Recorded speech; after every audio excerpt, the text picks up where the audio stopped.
So if we have a statue, an image of a Buddha, again, let me reiterate, we're not praying to the statue. No Buddhists pray to statues. Why? Why would you pray to stone and gold and metals and copper and brass? Why? Why would you pray to that?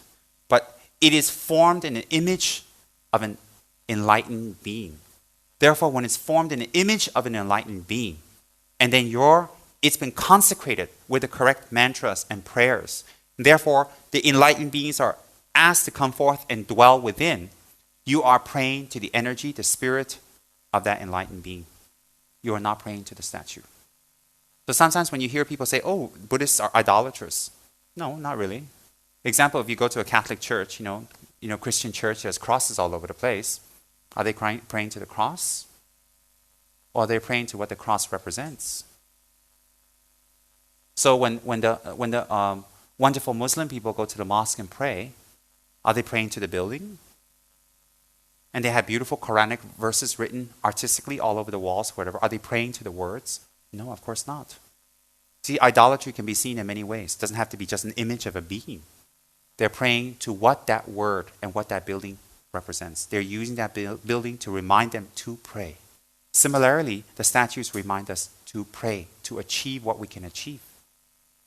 So when we go into a synagogue and we see the menorah and we see the beautiful Star of David, no one's praying to the Star of David. No one's praying to the menorah. Those beautiful symbols represent the Almighty to them, the hardships they went through, and to remember the kindness of their deliverer. So when they pray to these items, it's not to the items themselves. It is to what energy those items embody. Same thing with Hindus. They have a pantheon of different deities and gods. No Hindu with an education who understands the mysteries of Hinduism, the wisdom of Hinduism, are praying to the actual idols or the actual statues. No. And there are so many different types of statues because actually, Hinduism is a monotheistic religion. They believe in the one creator. But the one creator has many manifestations.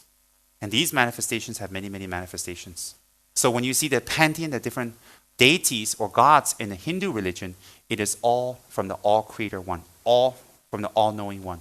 It's different manifestations. When people don't understand, they criticize Hindus and say, oh, they're idolaters, they have so many gods, they're confusing this sect, that sect. Even within Hindus, sometimes, the ones who call themselves Hindus, but they're really not, they just create trouble. They say, that's not my sect, this is my sect.